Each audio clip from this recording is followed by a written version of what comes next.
Reliable Sabalenka cruises past Zheng to reach US Open semifinal. Belarusian brushes aside Olympic champion 6-1, 6-2.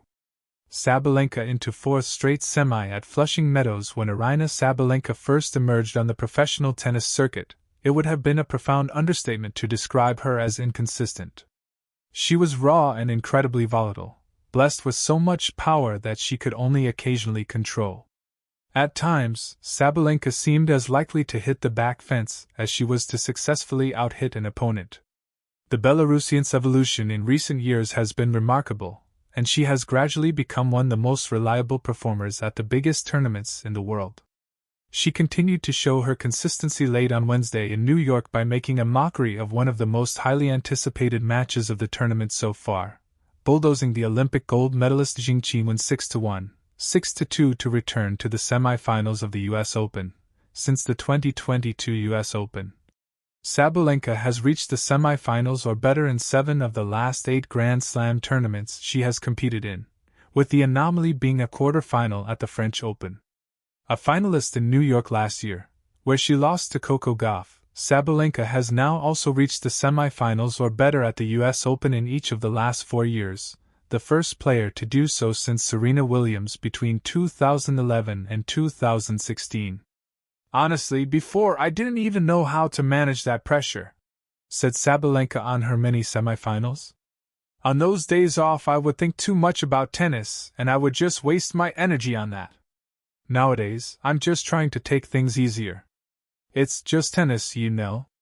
I'm just trying to bring my best tennis every time and just trying to fight for it, and I know that no matter what's going to happen on the court, I'm going to fight for it. If it's meant to be, it's going to happen." This run is particularly significant after some tough periods this summer. Sabalenka had reached 6 consecutive Grand Slam semifinals until she was clearly struggling badly with illness during her quarterfinal loss to Mira Andreeva at the French Open. At Wimbledon, Sabalenka was then forced to withdraw on the eve of the tournament due to a shoulder injury, and she has had to gradually find her form again during the North American hard-court swing. Between winning the Cincinnati Open and returning to the semifinals of the US Open, she has found her best form again. Despite how reliable and imperious Sabalenka has become in the big tournaments, this was still a massive disappointment from Zheng as she failed to put Sabalenka under any real pressure, which was also the case in their Australian Open final at the beginning of the year. While Zheng struggled in the aftermath of her maiden Grand Slam final, she had been playing with a striking self-assurance in New York since her triumph in Paris and whirlwind celebrations in China. Zheng had particularly been in devastating serving form, firing 49 aces in 4 matches and winning 80% of her first serve points.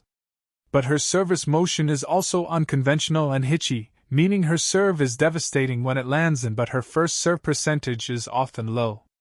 She finished with 44% first serves in her opening service game.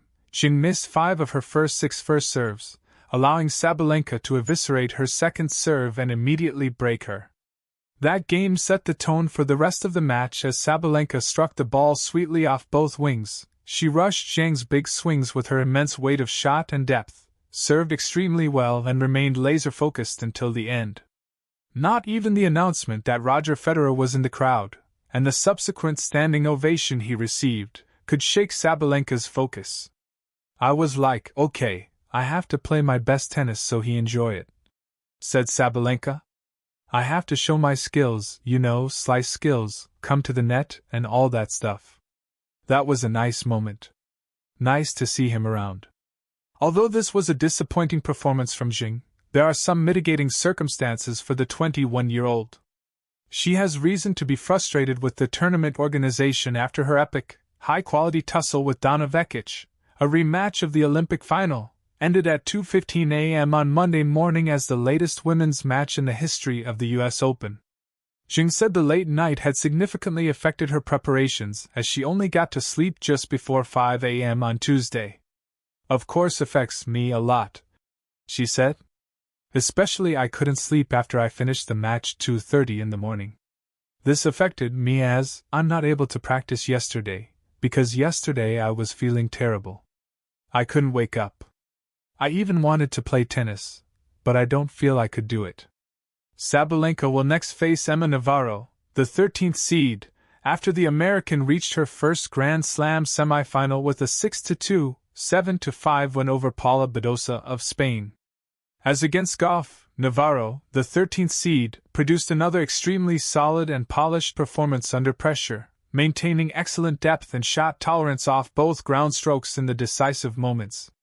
After trailing 1-5 in the second set, Navarro reeled off 6 games in a row against a poor Badosa. Navarro is the daughter of the billionaire businessman Ben Navarro, who is the owner of Credit One Bank, meaning the last 2 American women in the draw, Navarro and Pegula, are both children of billionaires. After her win, Navarro thanked her father. "I think he saw a vision from the time I was really young," she said.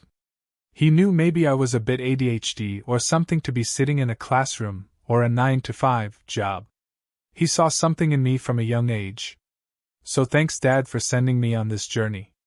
Before she knew whether or not she would face Sabalenka or Zheng, Navarro reflected on her criticism of Zheng after their match at the Olympics. She had told Zheng during their handshake that she does not respect her before later describing her as cutthroat, which some tennis fans have turned into a complimentary nickname for Zheng. Navarro has never actually explained what her issue with Zheng is.